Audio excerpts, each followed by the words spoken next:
All right, welcome back to the Home Service Expert. You guys know my name's Tommy. Today is the Q&A podcast for May.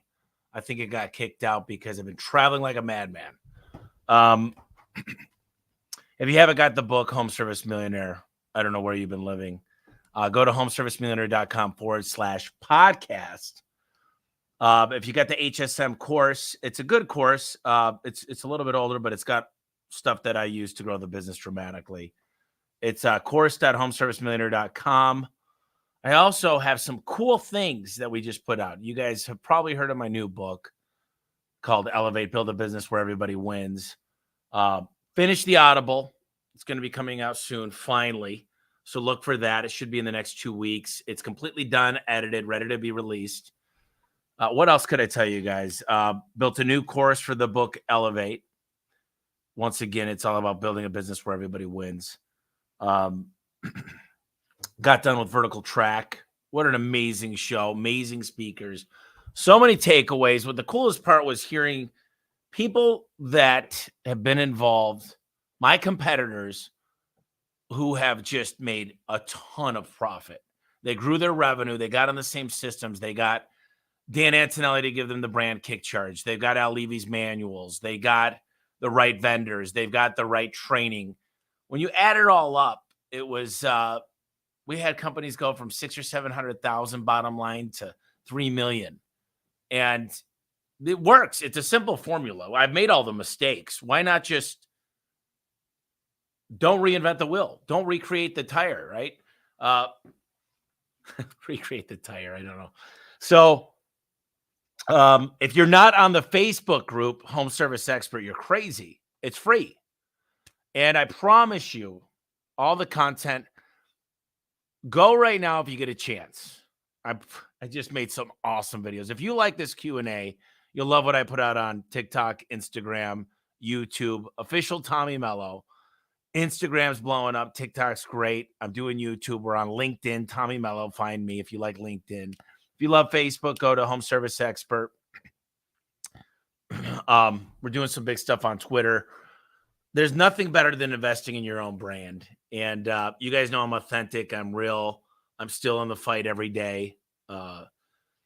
This weekend was tough because Bree's grandfather died. Probably one of the hardest things, guaranteed, she's ever had to deal with. It was just tough watching her because I lost my grandma about a decade ago. And that was very, very difficult. And it's tough because there's a lot of regrets.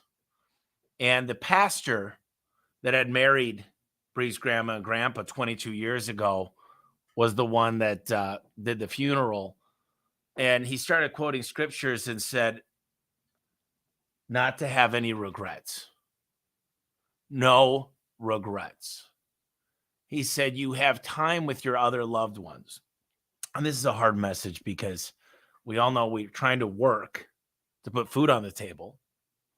We all know we're really focused on seeing our kids grow up and have the stuff that we might have not had. We know, you're off balance on purpose. But the message is spend quality time with the people around you. Make a phone call every now and then. I know it's so hard to do. I struggle with this. And I live and die and breathe by the calendar. So I got a new assistant. She's helping Bree. Bree's helping her. The next thing is a personal assistant. There's a great book called Buy Back Your Time. And I'm living it right now. I'm buying my time back. And I'm just in the beginning. I'm barely getting started. I'm buying back all my time. I will 10x my efficiencies, buying it all back, everything, whether it comes to travel, the people that we're setting up, the systems we're putting in place it's incredible. It's not easy, but the biggest thing for me is getting healthy. I'm very healthy. I mean, you guys don't worry, I'm not sick, but getting really healthy, getting like next level.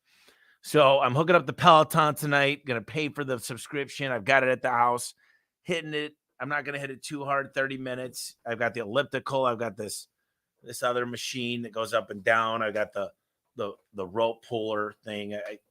I can't remember all the names of the exercise. They got the elliptical, treadmill.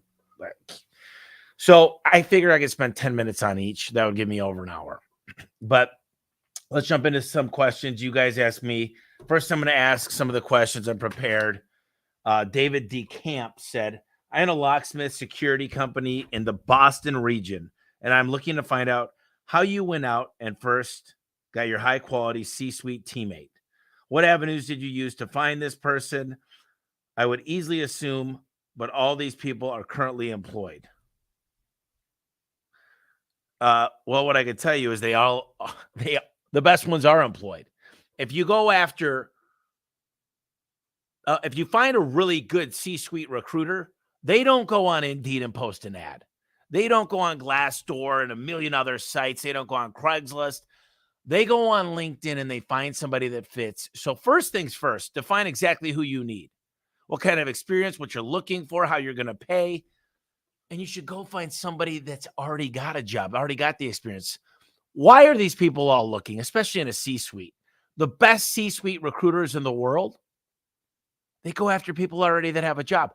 They're not even looking, but the stat is 83% of people are willing to leave their current employer. 83% of people are willing to leave their current employer. I said that twice. So define what you want. I used the girl Blair Miller. I talked about this in my last Q&A. If you need to get a hold of her, just message me. Question, you just go to homeserviceexpert.com/questions and ask for Blair Miller's number if you need it. I gave it last time. But you want somebody exactly what I did when I found Dan Miller. I sat down with Blair for 2 days, several hours each, and we decided who we needed. And I got lucky. I'm not going to lie. I mean, I've been very, very fortunate. But the question is, how well do you work with this person? So typically with a C-suite level employee, I think you should do at least a 3-month trial to make sure you get along well. You might have the top CFO in the world, but if you don't work well together, and I'll tell you this, they're going to have a harder time working with you. Dan is what he calls me entrepreneurial. He says, I want things done yesterday. He says a lot of things that aren't quite flattering, but he also says a lot of flattering things. And he knows that he probably couldn't build this. He knows what type of personality I am. I'm a hunter, right? I go out, I want things done. And most people are farmers. They kind of like safety. They like to sit there. They like to watch things go slowly. I like to go get it, eat what I kill. All right. So I'm going to go back and forth here. PMB. Hey, Tommy. I almost got a position working with your content team and following you since and love what I'm seeing from it all. Keep it coming. Thanks, brother. Keep applying. Listen, we're hiring more and more people for that. I'm not Gary Vaynerchuk. I'm not going to pretend to be. I think he's got 26 people, but I've got about 5. I'm probably going to be doubling that to 10 here in the next 3 months. The more the merrier, right? The podcast just got its 1,000,000th download. Thanks to you guys. 1 million downloads. And people say, man, how do you build a podcast like that? How did you make that so great? Well, I've been doing it for 7 years. People, they always want stuff to happen next month, next quarter. Maybe this year we can hit this number. No one, think about the 5-year plan. Think about 7 years. That's how long it's been for the podcast. I mean, I think it was at the end of 2017. So you do the math, maybe 6 years, but it takes time. And the content's going to get better, and I hope it'll change your life because I have text messages, emails, Facebook messages about people that actually are getting stuff, and that's what I hope to deliver is value. It's got to be valuable. It's got to be something you guys take away and you guys use and you guys apply it. And this is not how I make my money. I promise you. A1, I'll just say this because I like to put things out in the world. A1's going to make me a billionaire, period. It's what's happening. I mean, that's what the power of a great business will do. I don't need to make a lot of money speaking. I don't need to make a lot of money. I don't make any money on book sales. My events lose money. But I'll tell you what my personal brand does. I'll tell you what coming out with a book does. I just gave a shop tour earlier and learned a lot. And when I coach, I learn a lot. And when I have people come through here, I wrote down a whole page of notes for myself as I was answering questions for these guys. And now I'm following up with all this stuff. So this stuff makes me stronger. I'll walk away from this Q&A and I'll be stronger for this podcast.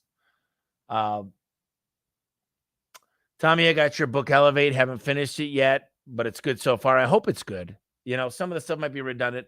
When I read books, I go through them fairly quickly. I don't like fly through them, but if there's an 80-20 rule, the Pareto rule, I kind of skip that part. If I like reading stories, I like reading equations and certain things, but if somebody's going to tell me a 2-hour story about how they grew up, I can't guarantee I'll always read that. If it's on Audible, I'll speed through it, but I'm trying to get to the meat.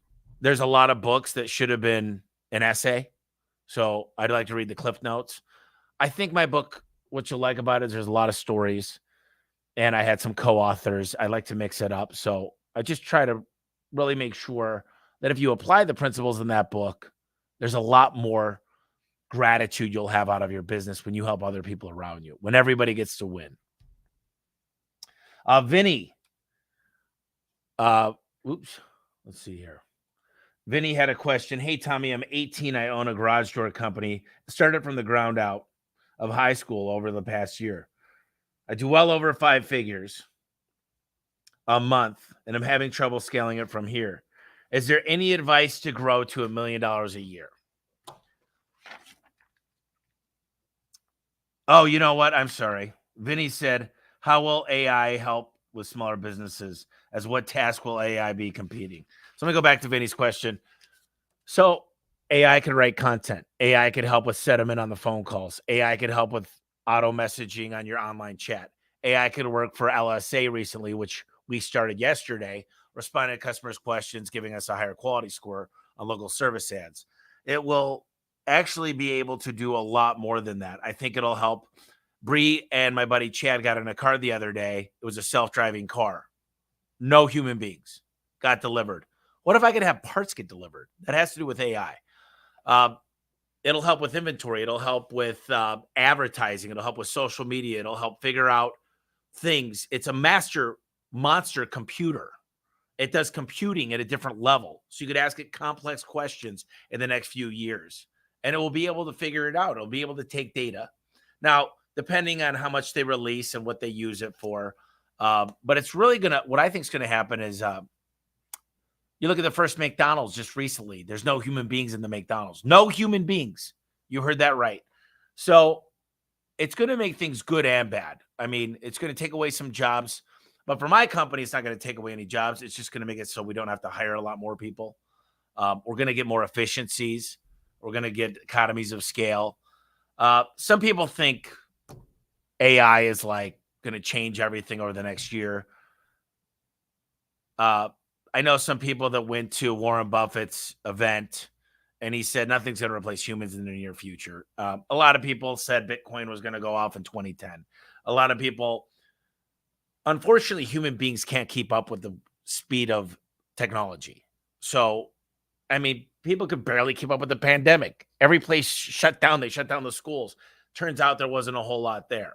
Right? We all knew it mutated into a gene, and Fauci said the mask wouldn't work. I'm not a political commentary, but we ran out of toilet paper, for God's sakes. So I don't think AI is going to move as quick as it could move when I just don't think humans are ready for it.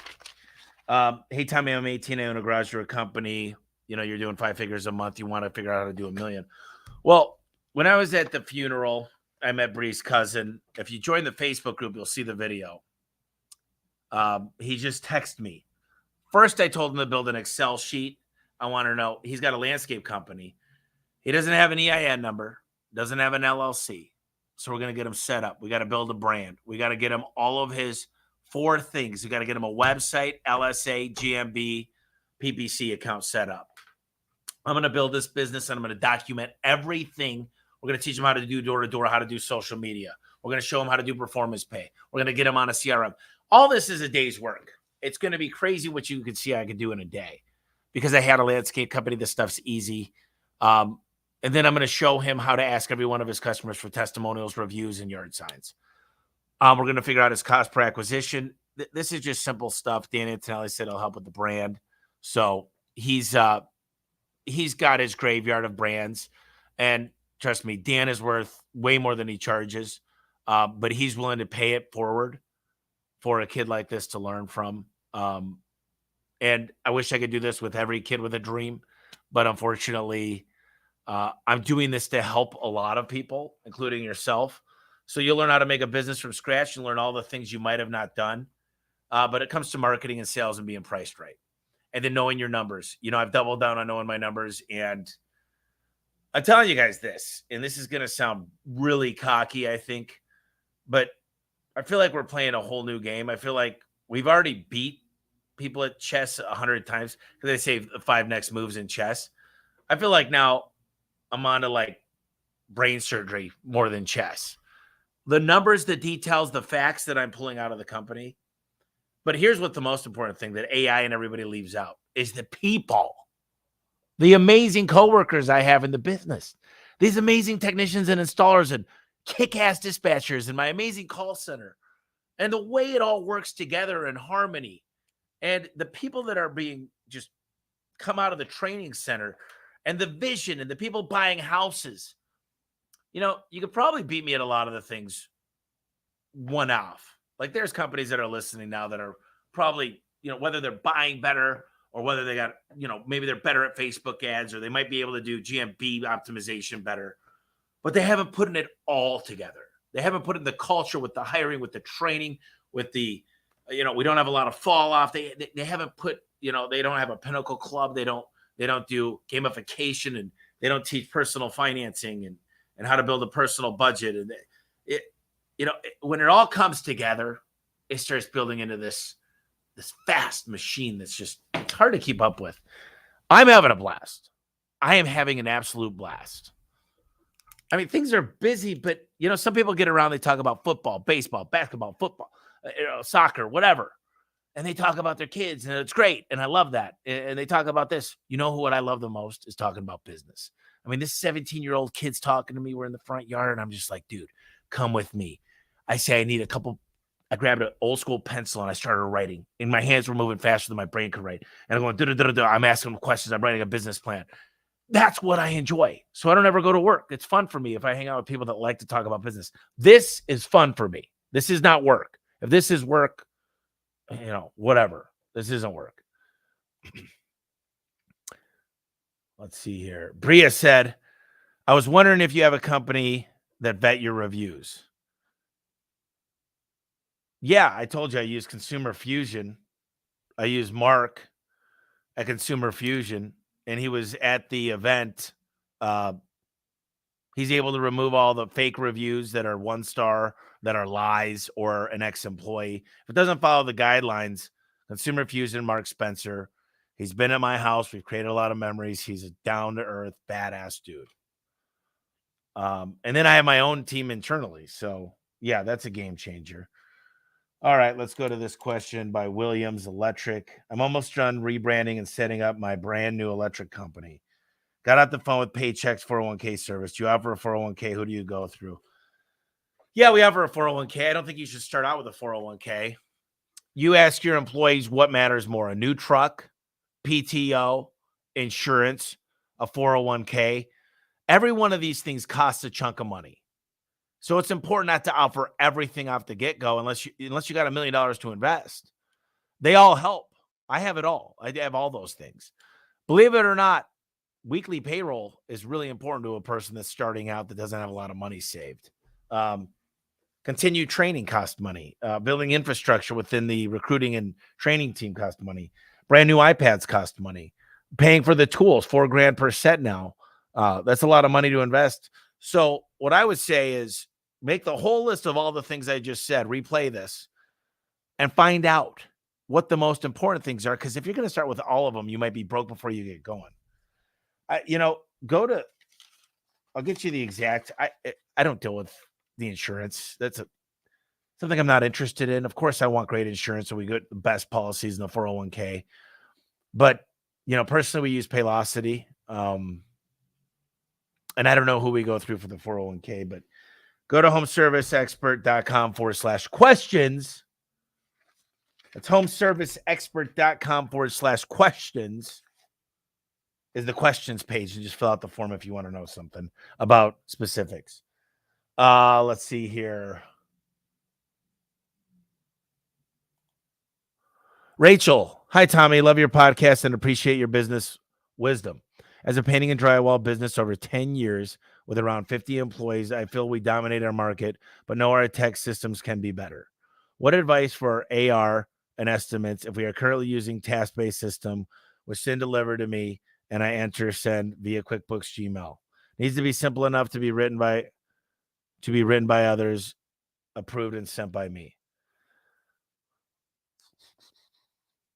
So, a good CRM, like for example, what ServiceTitan did, and House Call Pro does a lot of this stuff, and I know Sarah's doing some cool stuff. These are CRMs. First of all, there's a matching principle that everything gets reconciled. So you don't need that person doing reconciliation. When you got ServiceTitan and it works directly with Paybooks, and we use Intact, so reconciliation goes out the window. You don't have to deal with that, which we had to do before ServiceTitan. Another quick thing that it does is they built into the credit card processing. And as you grow in credit card processing dollars, they give you better points. They're called BIPs. So you're able to negotiate a little bit on that. We've been able to do a lot because we're spending a fortune a month on credit card processing. So that's automatic. So I think really what you need to start looking for, Rachel, is API integration to the accounting team from the CRM. And what I did is I've got a team we've kind of started. We've started training them, and they're in Armenia, and they got master's degrees in business and finance and accounting. And my buddy Tom Howard uses some of their people. So they're much more affordable. They work hard, and they work when we're sleeping. So you get the results the next day. And when I work on my standard operating procedures, make it so easy a 10-year-old B student could understand it. So write down the things, make videos, put directions, put exactly what you want. I did a software in 2012, and the guy didn't build a login page to forget the password because I didn't ask for it. So you got to make it so simple. Pretend that somebody that barely speaks English could understand it, and I guarantee you a 10-year-old with a B average will understand it. So I'd work on the SOPs, and you'd be surprised what we could get outsourced. This stuff where you're whoop. Alan said, how much do you sell home warranty for? Does it work? What's the renewal rate? How much do you sell? I don't sell home warranties. I sell service agreements.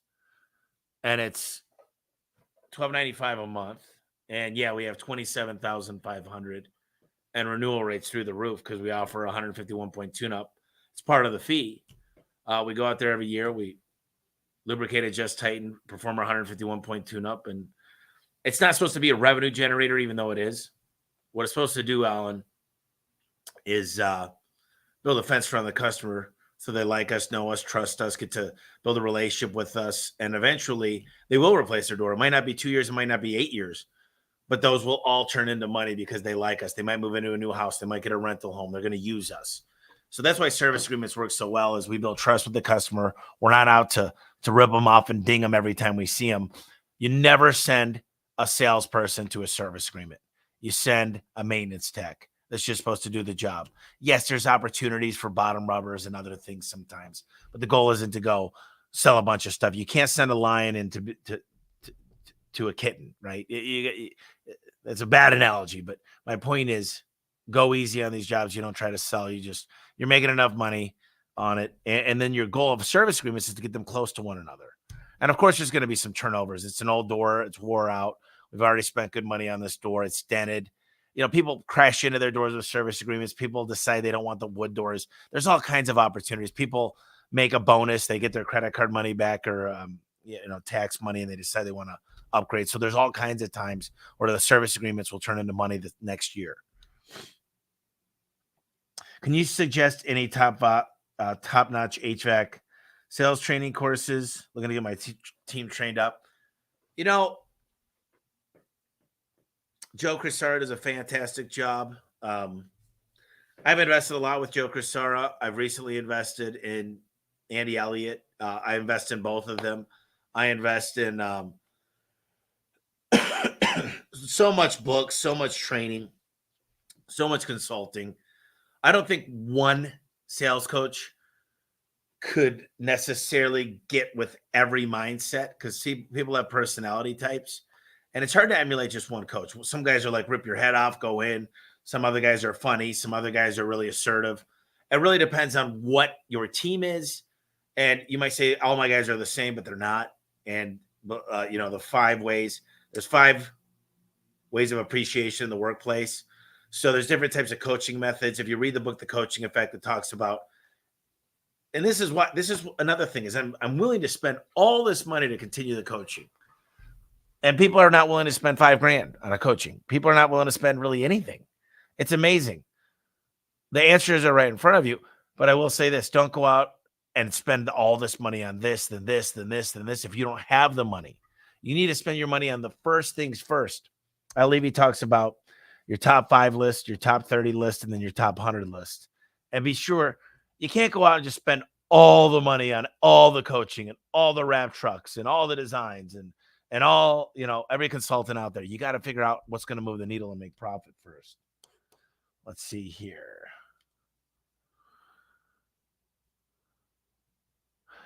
Hey, Tommy, thanks for what you do. I'm in the flooring industry for 17 years. What's something that you could share that I might not think of that I can try with those I coach? Something I may not have thought of. Flooring industry.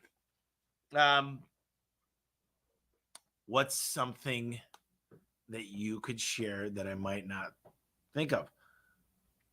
First of all, I'm really, really big on the other 50% of business, the culture, the hiring the right person. And the ideal team player is hungry, humble, and smart, right? So many people worry about lead gen, but think about the variance between your top guy and your bottom guy.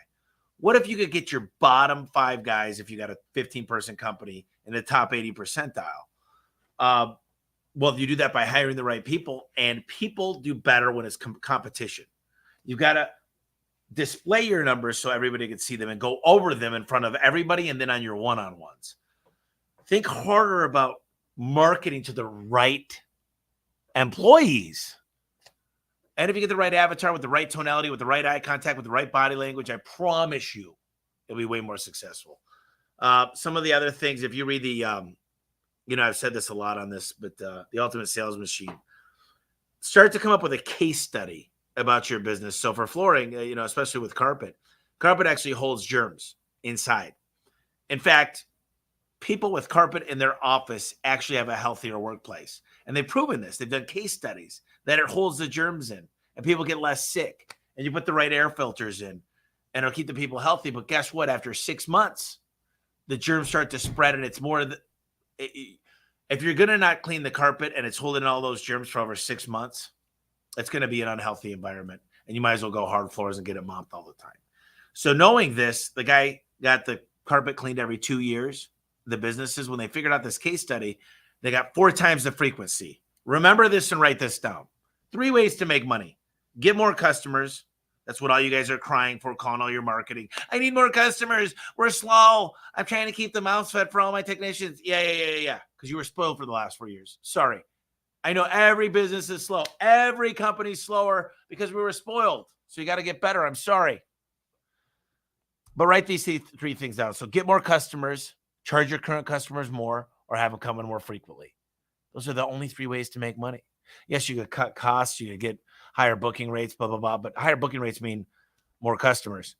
Higher average ticket, that means charge more. And more frequency means sell service agreements. What else could you do on conversion rate? You could start selling financing. But this is important. I just want you guys to understand. Actually, you know what? Let me see if I can pull something up real quick. So I got these videos. I make a lot of videos. You guys know I'm obsessed with videos. And I think you guys might dig this video. If I could figure out where it is. Only 2 seconds. Haha.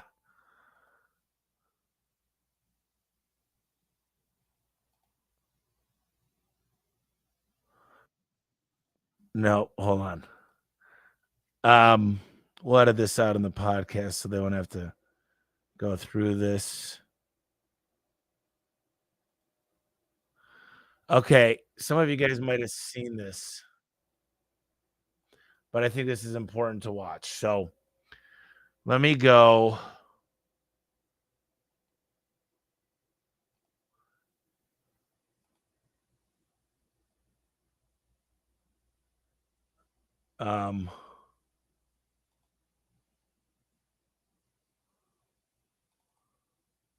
Okay, watch this.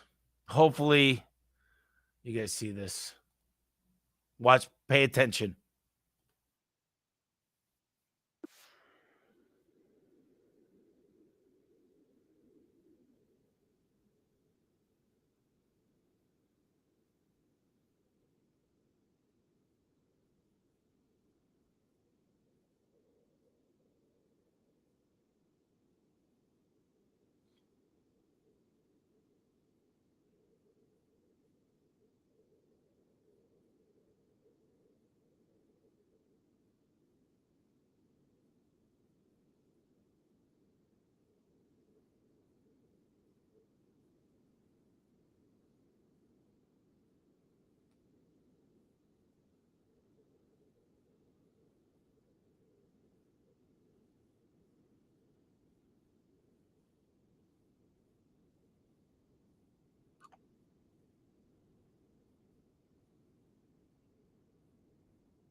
So, I think that's important to understand really how all that works. You get a 40% higher ticket by offering promotions, which is financing. Uh, Ryan Old said, could you talk about remarketing to existing clients to keep them coming back and funnels automation to systematize this? Newsletters, monthly newsletters, emails, opt in for SMS, and SMS every 3 months. Having a really good educational piece with an offer at the end. Direct mail works great. Consistency is amazing. Always use something like Schedule Engine, something where they can schedule it themselves, their existing client. Give them a reason to schedule something. Like Garage Door is a free deco hardware kit. If you're a plumber, give them, I don't know, give them a free scent things for the toilet that you'll go load up, or a free flush for the hot water heater. But give them something to call you, and then book them on days that you're slow. Make sure it's convenient for you. You never want to, if you're in a seasonal type business, you never want to create business that doesn't make a lot of money. Repeat business, you're not going to get the same tickets that you would of a demand type service. So just be sure you're not marketing to these people when you're already in season, which that's a whole discussion of itself. So hopefully that helped, Ryan. Let's see here. Hey, Tommy, concrete contractor here. What is working right now in advertising? Facebook ads versus Google ads. What's your thoughts on YouTube ads? So interestingly enough, they all work. Google's God for demand like services. Google's the most important by like 10. Facebook's more for wants. Google's for needs. YouTube ads work, but understanding your avatar first and understanding where they go when they have a problem. And then there's a great book by Dan Kennedy called Marketing to the Affluent. We just had a job come in the other day for $145,000. It was a commercial job from a company we bought in Nashville. But after I saw that job come in, I'm like, man, I could use more of these. So I've got a few tricks up my sleeve to get more of those tickets coming in. But those are relationship based and commercial, but it's something we can handle like commercial. So I'm going to keep those coming in, because if I could get one of those coming in per day, there's no reason why I can't have $1 million a day coming in on average. $1 million days by the end of this year. So I just, I've got a whole plan, and if you were to look at my whiteboard, it's full.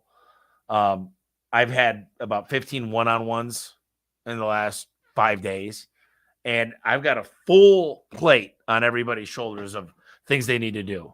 And I'm not one of those guys that just say, let's just do one thing at a time, because I've got a staff to handle a lot more than one. So I've delegated properly. Remember my steps to delegation that I learned from Al. I modified it, but here's what needs to get done. Here's why it needs to get done. Here's what you have available to get it done. Here's the priority assigned to it. Here's when it needs to get done by a deadline. Here's the meeting schedule for checking up on the progress being made. Here's the consequences or rewards if done properly or not done properly. Did the task get done when you wanted, or what's the opportunity for feedback? So they fill all that out, and then they sign right there at the bottom. So there she blows. You go back later and pause it if you want to see that. Okay. Jason said, we a 50-year company and starting to acquire existing businesses. When you started going through acquisitions, how did you find the companies you bought? The first thing you should do is go to your vendors. They know the guys, they know the ages, they know the wives and the husbands, they know the kids, they know the next of kin, they understand the business, they know how much volume they're going through. There's nothing better than vendors, number one. Number two, marketing companies. They've got relationships with these people. So whether it's Valpak or Clipper or maybe a Google advertiser. Number three, you could just talk to a brokerage. Brokers that know you're acquiring, if you tell them your avatar and tell them what you're looking for, they'll do all the work for you because they get a transaction fee. Now, the fee might be 2 or 3%, but who gives a shit? They'll do all the work for you. They'll send out all the mailers. They'll make all the phone calls. They'll act as that third party. So brokerages will help find companies too. I think going to events that are in your trades, 100% way to go. Sending mail being top of mind. Just say, explain who you are. Tell a great story. Tell them how their employees are going to be okay when you buy the company. Tell them how you're going to leave their legacy intact. Tell them all the reasons why to take some chips off the table, whatever it might be. But it's got to be compelling. It's got, show them why. Hopefully there's proof in the pudding. If you've already done acquisitions, there's a lot of reasons why somebody would sell to you.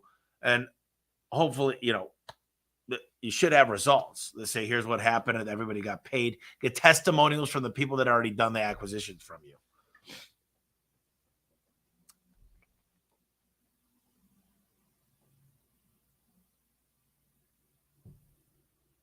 All right. Referring to great sellers know how to win with their prospects by talking to them like patience video. This was such a great video. Thank you. Can you give me an example of this in the process, of the sales process on this?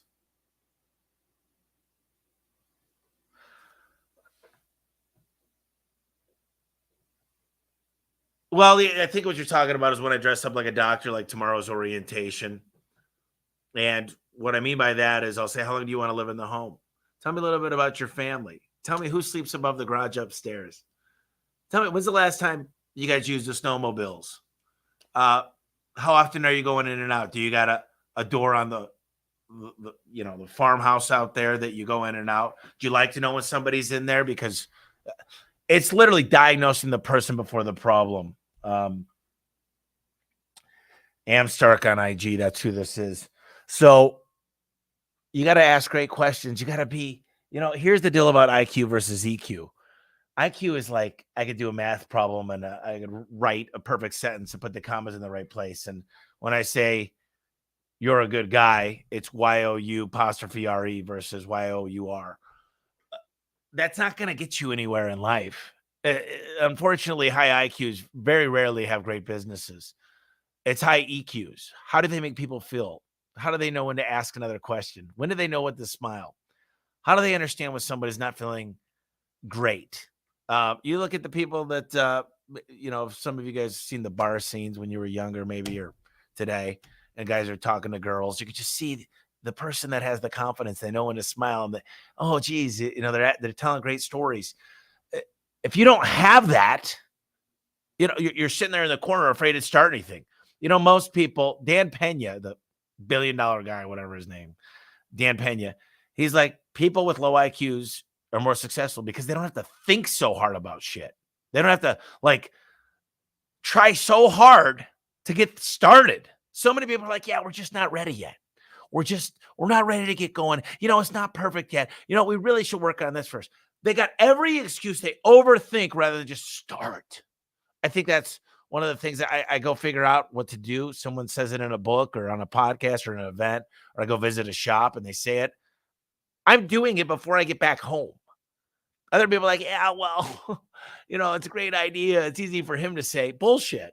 I could do this all day. I don't need money to start an idea. Everybody's like, why? They're trying to wait for the perfect day. At Vertical Track, one of the coolest parts is Andy Elliott was there.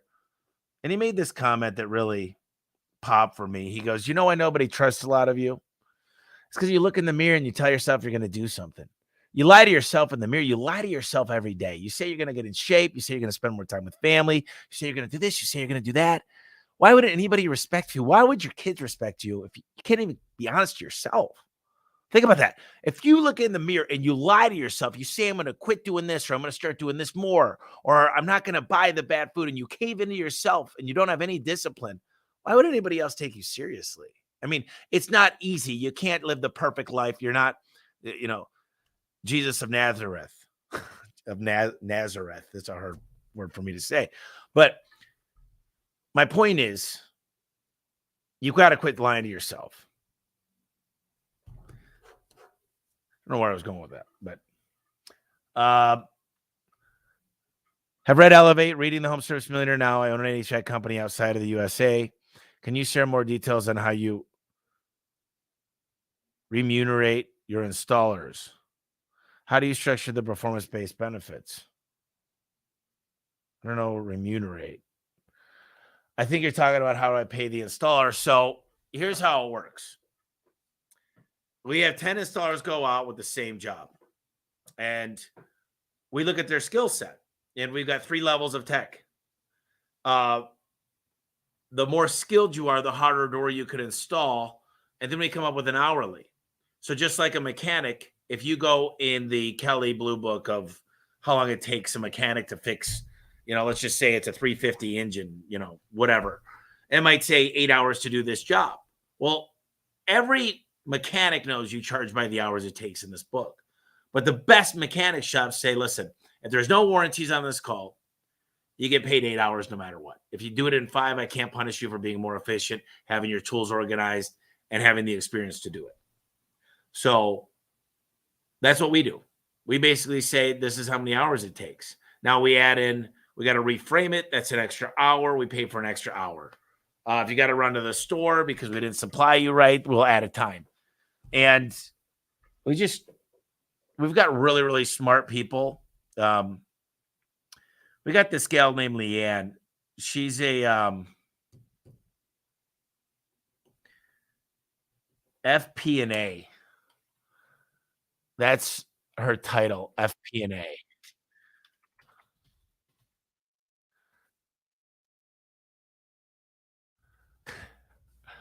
Planning, forecasting, and budgeting. I knew what it was. And she worked at Amex. She worked there for like 15 years. She works under the CFO and gives us reports that are so freaking badass. She single-handedly is helping us bring extra points to the bottom line. If you don't know, what you measure gets managed. And if you're not measuring certain things, she's given us another look at things and helped us understand if we sell this and we raise the price of this and we lower the service call, what does this do to this? All these and ifs scenarios. And it's just game changer for us. I think it's something you guys need to look into as you grow your business. Where's the mouse? I got a bunch of monitors here. Just getting out the truck. What's the next best move? Only doing 175. Depends on the industry. I mean, 175,000. Somebody asked me how I built this thing, and luckily I was pretty darn good at sales. I wasn't like the best guy is today, but you're talking about going through. You got to think I started the business 2006-07 when everybody was losing their houses. If I could get a $700 average service ticket, nobody was doing that. So you got to look at the times I was doing it in. And I didn't know what I know now. So that was enough money for me to make it, but I had to go through a lot of struggles. Look, I had 3 jobs the first 4 years of business. I wasn't just in my garage door business. I would work nights, weekends. I'd go paint garage doors. I was flipping cars, flipping Bowflexes. I was serving tables. I was bartending. I got a master's program while I was doing all this. Look, it wasn't easy. If you think you're just going to make all this money and create a big business. I was talking to this guy today, him and his director of marketing. And he goes, you know what the problem is with small businesses? And I said, what? He goes, they make 100,000, and the guy and his wife make 100,000 the first year. The company makes 0. Then they go to 200,000, and they might go to 300,000. But their lifestyle goes up. They buy the car, they buy the house payment, the car payments, the Harleys. They put their kids in nicer schools and start out to go to nicer school that they pay for, and put the winter, summer shopping. And so there's no way for them to hire other people. So they kind of they get stuck in a rut because they go, I just don't have the money to build a training center. I can't afford a CFO right now. I'm not big enough. I'm not like you. I could always afford to hire people. There were tough years, but people that don't have the opportunity to save the money because their lifestyle is so expensive. If you can't live off of 60 grand, I had 10 million in the account. I still live in a 1,000 square foot apartment. So I don't want to hear the excuses, unfortunately. And I'm not trying to be a dick, but you don't have the ability to buy things for your company and get the right people because you've overextended yourself. That's on you. That's 100% on you. I don't know what to tell you because you decided to live this lifestyle, and you and your significant other decided to go out and buy all these things. My best advice, pay off the highest interest rate debt, move into a smaller house with your parents or in-laws. Go out there and actually focus for a few years on the business and reinvest. Get rid of all your stupid debt because you guys are living above your means, and you're going to continue to live up your means and keep up with the Joneses. And your company's going to suffer for it. Your employees are going to suffer for it. Your vendors are going to suffer for it. Everybody suffers because of your decisions you've made in the past. So get down to the nitty gritty, pay off your debt, move into a smaller house, let your kids go to public school, a good one, move into a good school zone, and start living the right amount of what your means will bring in. Because right now, if your company's not bringing in 20%, you're not paying yourself 150 grand a year, then you got issues. You're not reinvesting in the company to grow. Issues. Period. Done. Said it. That's 100% reality.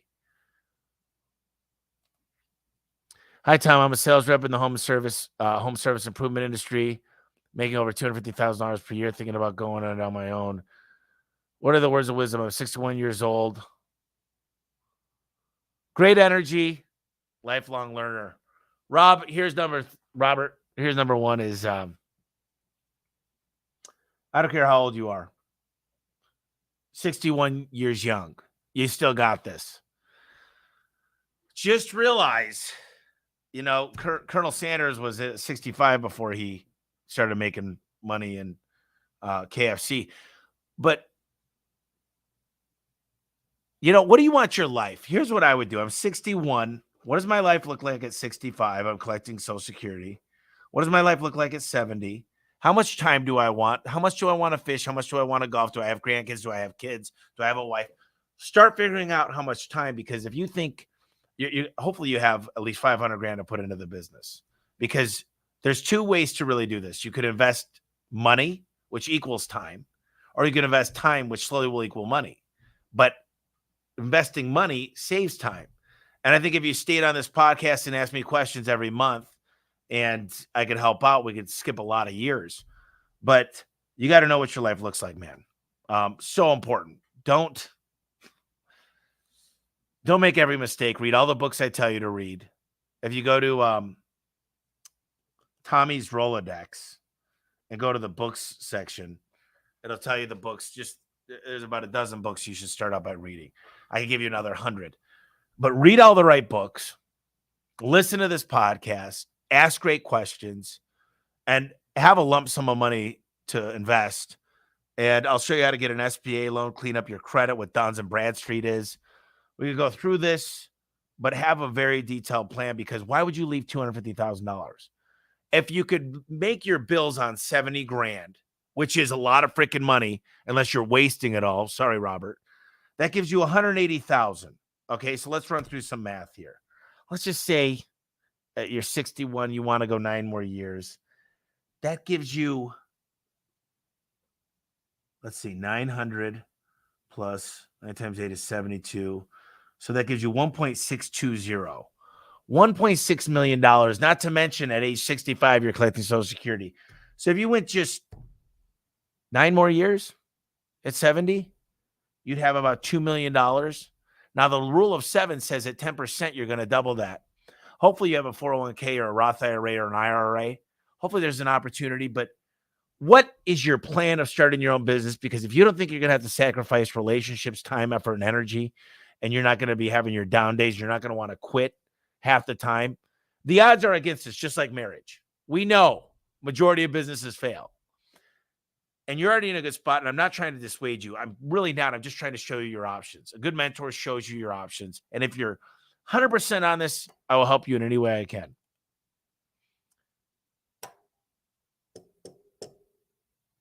Thank you for the compliments. What are your thoughts on getting garage door service companies to adopt innovative solution? Garage door ventilation system. Listen, here's what I found. Clopay started selling front doors. No luck. I just was out there. Everybody, there's a light system for a garage door. There's Deco Hardware. There's garage door guys, just like HVAC guys. HVAC guys can't figure out how to sell home air solutions. The best of the best do for air quality. You go look at all these things. If garage door guys can barely sell rollers and springs, they won't sell bottom rubber. None of them sell operator reinforcement brackets. There's no way to get garage door companies or any other company. I try to get painters to sell garage doors because why would they paint an old funky garage door that's not insulated, that's dented? Zero door sales. No one's going to sell something unless you invest hours and hours. And here's what you'd have to do to get your product. You'd have to give it free to the owners or at cost for the first year.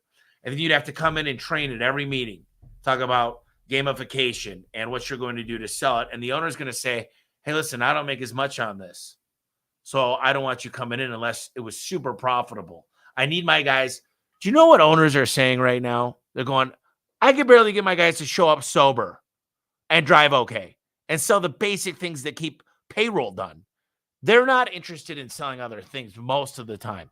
You bring it to me and it's profitable, I will sell those bad boys like hotcakes. Be like flipping Nikes out of my trunk, like Phil Knight.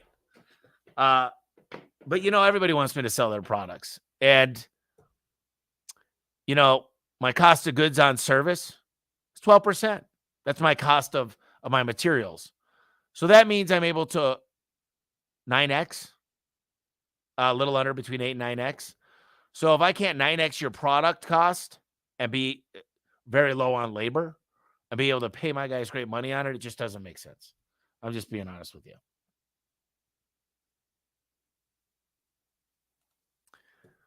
ChatGPT is great for summarizing books and identifying key takeaways. I agree. But sometimes it's too generic. Sometimes it doesn't tell stories, but there's a lot of good stuff out there. All it does is scour the internet and pulls the best. It understands domain ranking, and it understands the best content. It goes to the FAQs of Google. But remember, it only went to 2021, so you're missing 2 years of data on that. Scheduling a huge difference, benefit. Communication tools are great. Justin said scheduling will be a huge benefit of AI. Agreed. Hey, Tommy, I attended Vertical Track last year with my dad, which was great. Right now, we are a family business, dad, son, and an uncle. Right now, I don't know where to start. I'm learning sales from Service MVP, bought manuals from Al Levy, and I also bought your online content ad through Elevate website. They are great, but I don't know where to concentrate and focus on. Our business doesn't pass $600 revenue last year.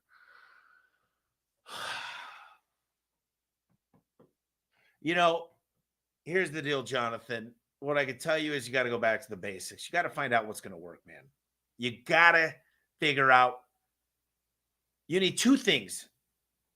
Marketing, you need the phone to ring. But here's what I promise you, Jonathan. Read this book tomorrow. How much should I charge?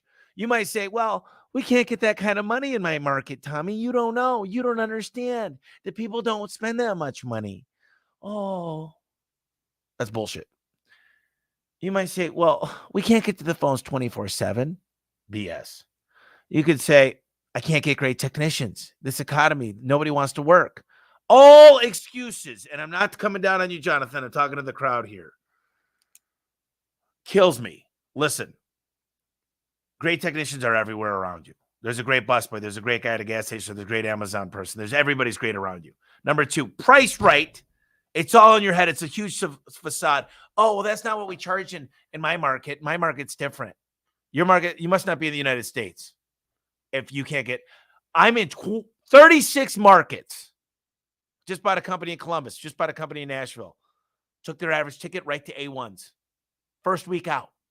Doesn't matter what market. Matters about training. Matters about motivation. Matters about mindset, an abundant mindset. Everything that I hear out there, every excuse. So many excuses. So much crap. It's amazing how many people just convince themselves. If you believe you won't, you won't. If you believe you will, you will. But you got to really believe that from the bottom of your heart. You get the KPIs. I'll show you how I fix your business.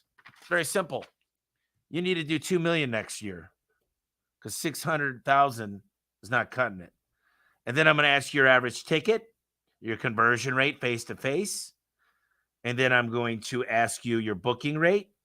And everybody's heard me do this, but if you haven't, here you go. Then I'm going to ask you your CPA, cost per acquisition. I'm going to simply divide 2 million by your average ticket, divide that by your conversion rate, divide that by your booking rate, and multiply that by your CPA.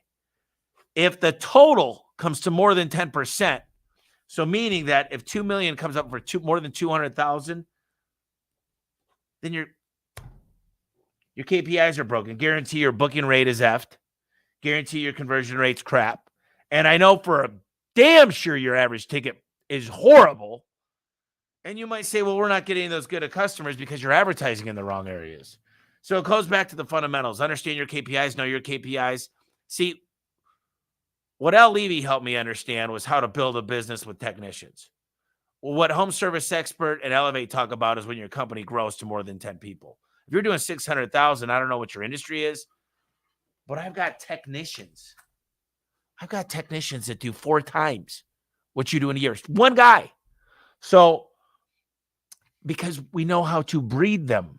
We know how to motivate them. We know how to get them in the right mindset. We know how to get them help from home. We know how to remind them why they started. We figured out what's important to them. You know, on my wall, I have your dream house, your dream car, your dream vacation, pictures of your family, yourself and your best. I'm building pictures for people. I'm putting in their goals. I'm building this for every employee. It'll be out in a couple of months. But listen, this is just stuff. This is stuff coming every day to me. But I'm going to remind them why they're doing this. They're not doing it. It doesn't say set a record for A1 so Tommy sleeps better. It says get what you want. This is a career. Make the money.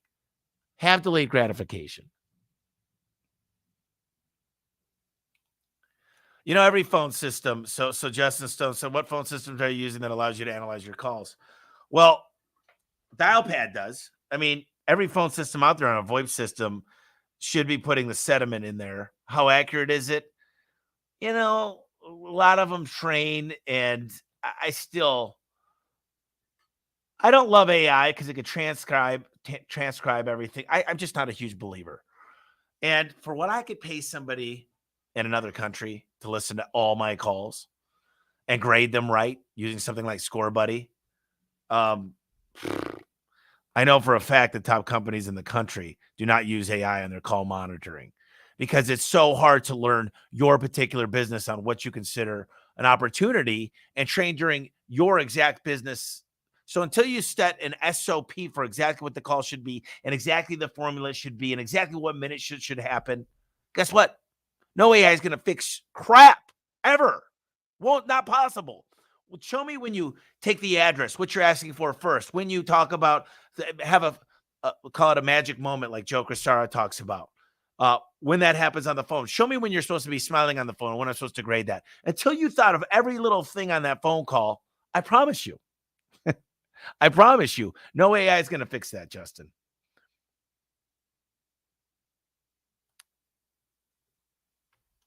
Tommy, my main squeeze. In one of your podcasts, you mentioned over the next 2 years, everyone in the garage industry will have no choice but to partner up with A1.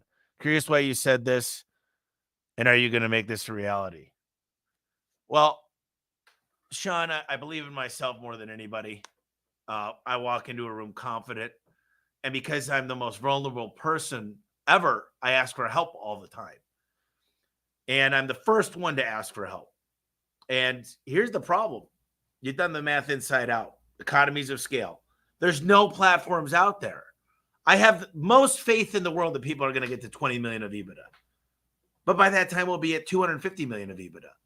So if they want to get the best valuation for their company, we're the best source. If they want the best place for their employees, somebody's just looking to make a buck and they don't want the top valuation and they just hate me for some reason because some people hate me, but they never met me. I think it's sell to somebody else. I don't really care. I just have faith in what we're doing.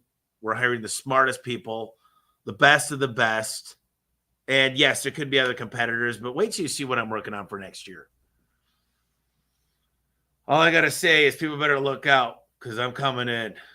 And I don't need a lot of sleep. I mean, I still sleep in plenty of hours, but I think I don't know. If you guys were in this mind, you'd probably be like, what the hell's going on? It's crazy. But I'm working on quite a few things, and I got guys like Jim and Adrian and Dan Miller and just, now I got Bill Russell working on a bunch of stuff, and I could keep going. And every person I find, I got another assistant. I'm getting a personal assistant. Like, I don't want a 10X anymore. I want 100X my efficiency. And I got the technology. I got so many big things happening, so many huge hires. By the time people find out who I hired, they're already 2 years in.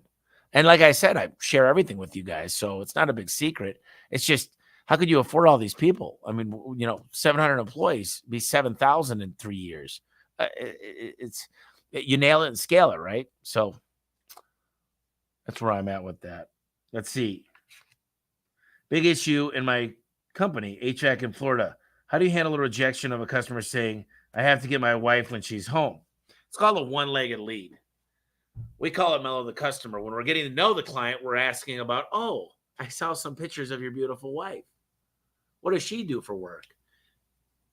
You have to get out of who the decision makers are in the initial conversations. And then you just need to say, listen, I'd love to talk to your wife when she gets back. I like to come out here. You don't want to even set up the presentation until both people are home on an HVAC cell. You want to get double-legged, and you want to say, listen, I'll come back before I go through everything. Let me just come back here when she's home. And your dispatchers and your CSRs need to make sure that when it's an opportunity more than 10 years old in HVAC, that you're having both decision makers there. I'm chucking a truck home inspections, and I need to really get going on growth. Just reminded me of something.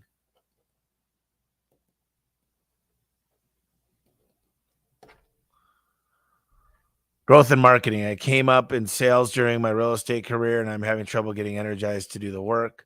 So where would you send me to start leveraging that out until I bring in another Chuck on so I can focus more on time?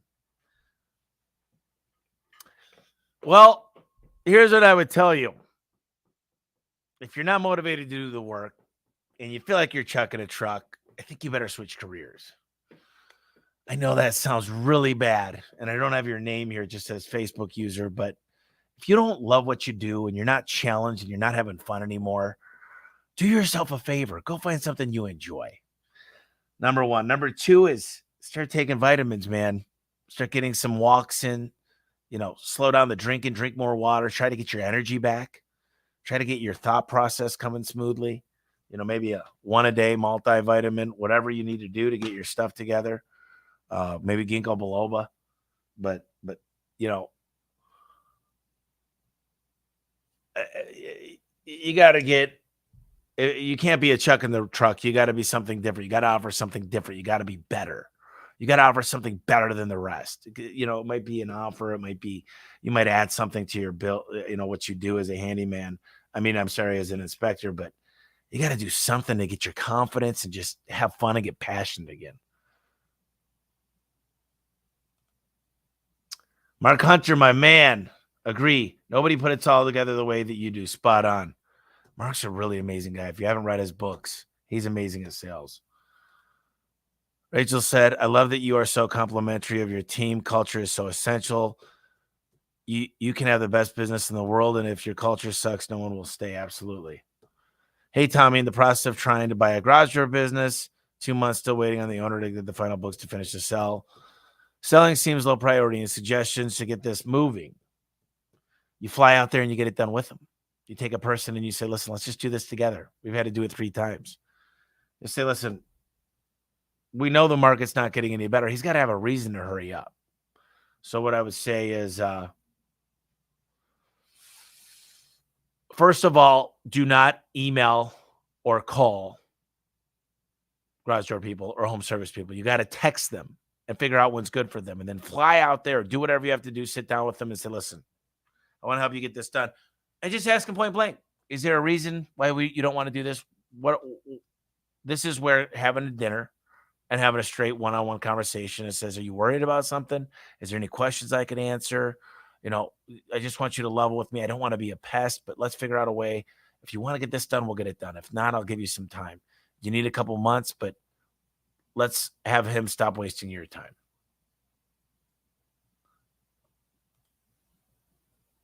I've gone through the Alan Rohr financial programs. Can you recommend someone that we can hire to coach through our numbers and how to price our work and build maintenance programs? I mean, you said you do service MVP. I think you're having a marketing issue, honestly. I think, Jonathan, you need to work on getting the right leads. But if you can't close big tickets, there's no reason to market to the affluent. It sounds like you've got a lot of coaching. You've hired Alan Rohr. You've got Al Levy. You went through my program. You went through, Joe. I don't think it's any more programs. I think me and you should jump on another call. Just go through, this is the site, homeserviceexpert.com/questions. We'll have a chat. But if you come, tell me the CRM, tell me your average rating. I need your website. I want to understand your GMB. I want to understand all your reviews. I want to know your conversion rate, your average ticket, your booking rate. I want to know how much you used with financing. I want to know your average avatar, what they look like, what they like to do on their spare time. I want to know your cost to acquire a customer. I want to see your whole CRM inside and out. And I could care less about, I don't want any of your data. I just want to know what you need to fix. I can't tell you what to do unless I get the whole equation.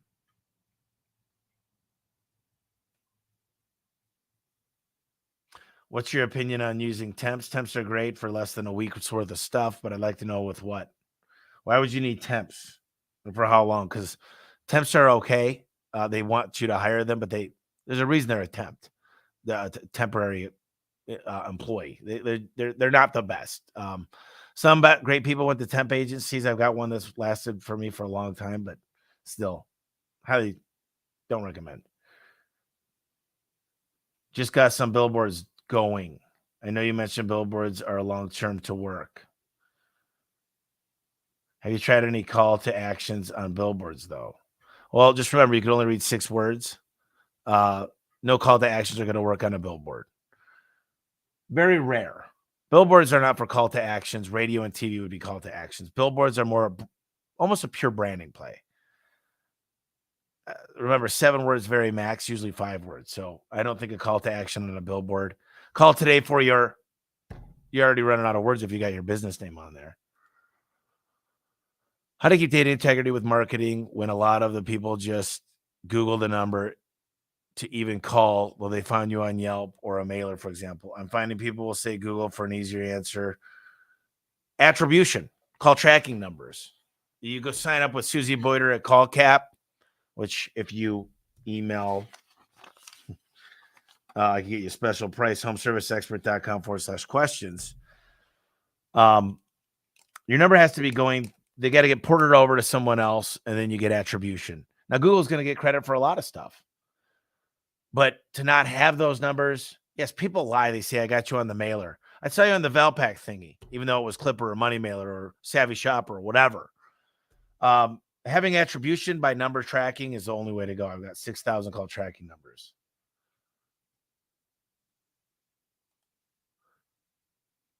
Megan likes accounting. Yes, Josh Boyd posted this. Probably about the CFO. You know, how much should you charge? Megan likes amazing. I just wanted to say I'm a big fan and I'm excited to read your new book, Elevate. Actually, I just applied for the position in Boise. Well, let's go. Let's message me on the podcast. Let me know your name and I get that expedited. Asking for advice. Just taking over a graduate company 6 months ago. Has been around for 53 years.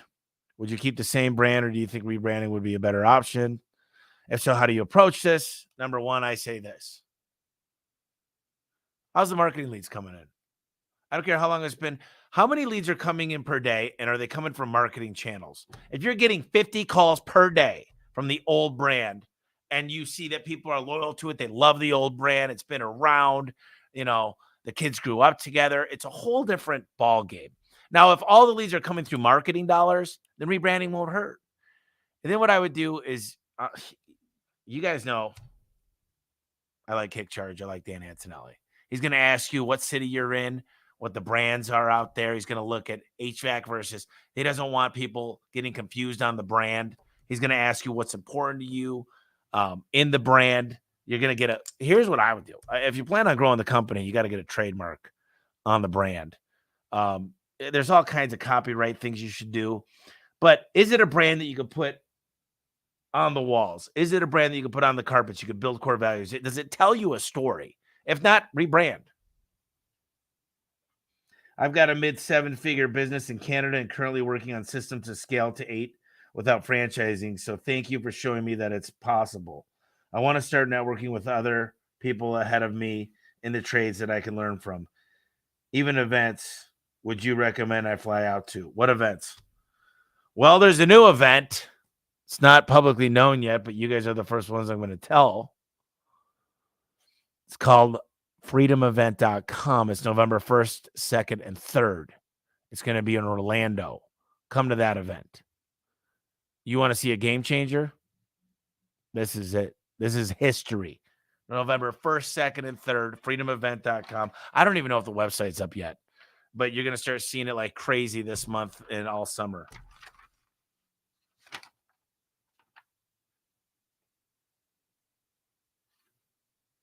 In your opinion on starting a home service company in the field that you don't have experience in, I'm going to start so many things in the next 5 years that I don't have any experience in. You don't need to be a technician to start a business. You don't need to be a cook to start a restaurant. You don't need to be a locksmith to start. I'm just saying, not having any experience is actually a good thing. Can you walk me through an example of whiteboarding session looks like? So I will. I'm making a bunch of videos on this about how I'm going to be delegating everything in the house. How I like my towels, how I like my boxers folded, how I like socks put together. Every single detail, how often I want my sheets changed, where I want the waters, where I want the Swifts, how I'm going to test to see if things were clean to my liking. I'm getting boards built of the entire house and shading in the areas that I've used so the cleaning lady knows. Checks and balances, you can see it all. Yeah, I mean, I'm going to be giving a lot of samples. I got a new recording studio. Actually, 2. I got one next door and one at the house.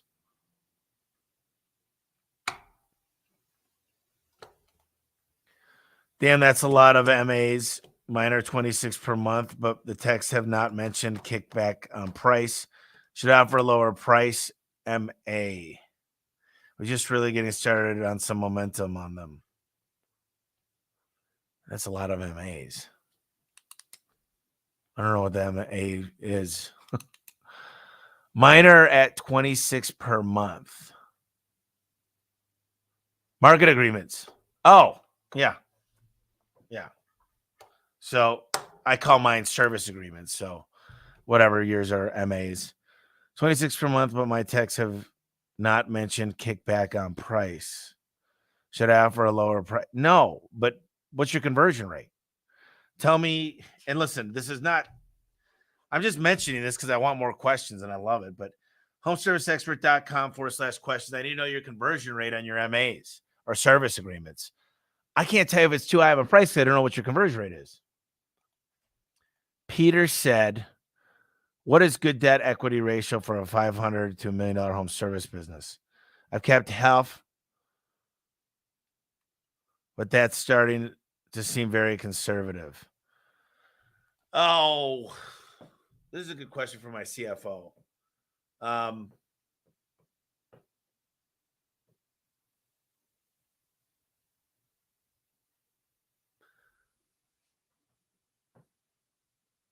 I mean, yeah, I don't want to answer that question. It's not my forte. But you just email me at homeserviceexpert.com/questions, and I'll be exact with what mine were for the last 10 years. And we'll talk about what it should be. I just want to make sure I understand the question right. I know a lot. Finance is my shortcoming. I mean, I have a master's degree in a lot of this stuff, but those ratios and things like that, I guarantee you Dan or Adrian knows more than me. Rachel said, what strategies have you implemented to effectively manage the impact of supply chain disruptions and fluctuations in raw material pricing, ensuring consistent production and delivering high quality garage doors to your customers while also optimizing costs and maintaining profitability? Sounds like it's from Billy Madison. This is my cousin. So what I have done is I got secondary and third suppliers because my best suppliers told me they would not fulfill my needs. And we ordered larger quantities. So what's happening right now is most of your manufacturers are having their worst year ever because people overordered last year. So they're running through supply. So their Q1 sucked. I can promise you that. And garage doors, it was the worst. You might say you don't know my industry, but when you saw every new house being built by Pulte Homes and Shea Homes and all these, the only thing they didn't finish was the garage door. Garage doors got hit the worst. You could talk to any builder out there. So we realize now our buying volume is the highest in the industry by far, in the tune of $30 million a year. So we love our vendors, but we expect as we continue to spend more money and play ball, you can't treat us like a $2 million spend company. You know, I won't say we're too big to fail, but we've got options. We got people. What happens if you look at a supply and demand chart, you'll see, especially when in a free market like ours, you'll see the price. Our price should start coming down. So one of the notes I have from earlier today was get with all the suppliers, including the marketing companies, and just finding out what you need us to hit and holding them accountable to give us a price break. Now, I want my suppliers to make money, but it's just not about money in supply chain. It's about us getting quickly out of the distribution center, right? It's about them doing things for us. You know, for example, the distribution centers, the supply houses should give us, most of my supply houses will give me an incentive on one thing I ask for per month. And then I'll get my guys used to selling it. And typically it's going to be a higher margin thing from them. And I can pay them a spiff on it. And we make more money and my guys get used to selling it. Thank you, Tommy. I agree with so much on the hiring. Humble, hungry, smart. Love Patrick Lencioni and his books. Me too. Holy shit. I'm going to answer like 5 more questions. There's a lot more. Holy cow. Things are getting good. Love both your books. You inspired me to build a tech to owner program for our employees. Incense building a large network of exterior cleaning companies like AC Lockyer did, but a more like a franchise. As the employee progressed in training and experience, they're working towards owning their own location in any available market. We're going to take the cleaning industry by storm. However, I struggle with keeping on task. I haven't finished putting the plan together. Do you have any time? I've always got time. It's just figuring out. I mean, look, the best thing to do is come here. I do two site tours where we go through the whole place and spend a couple hours twice a month. And usually there's 3 or 4 different companies. I don't care if there's 10. I don't care if there's 1. But I make time every month for that, and then we could spend a little bit more time together. I love the franchise idea. I love it a lot. In fact, you'll be hearing more about that next year. Not for Garage Doors, though. Hey, Tommy, just finished your book, Elevate. I got a lot out of it. Question for you. If you could think back to when you were around a $10 million company, what can you think of that time that really catapulted A1 to the next level? PS, still got a lot of play. Yes, ping pong. Sean, so $10 million company. The hardest thing was me delegating and letting go. We were firefighters. We were reactive versus proactive. We didn't have a financial known check. We didn't know exactly where we were each week, each month. We weren't good at reading balance sheet and income statement. We didn't have the right controller or CFO in place. We were jacks of all trades, master of none. We didn't have a great training center. We weren't great at recruiting A players. At 10 million is pure grit. I could get to 10 million in my industry. I got there with 8 technicians. So I didn't need, I'm sorry. And there was a couple of sales guys out there selling a shit ton of doors. But, back then, that was a lot of money back then, but still I wasn't keeping a lot of it. So, if you look at profit first, the biggest thing is pay yourself well, be top grading. At that stage, you need a top grade. You can't settle on B players. I know a lot of companies struggle to do 1 or 2 million, but 10 million is still, I feel like, just getting started. Is a B player will hold you down. And the other thing is I'd always be working on my leadership skills, giving back to my team first. I think that's super important. Guys, I hate to do this, but I've got 2 video guys, Xavier and Giuseppe, at the house, and I'm sure they're probably watching this going, dude, finish. We're at your house waiting. So we're going to go produce some more content. This is great. What I'll do is I'm going to take the rest of the questions to Terrace HVAC LLC. Hopefully this is no audio.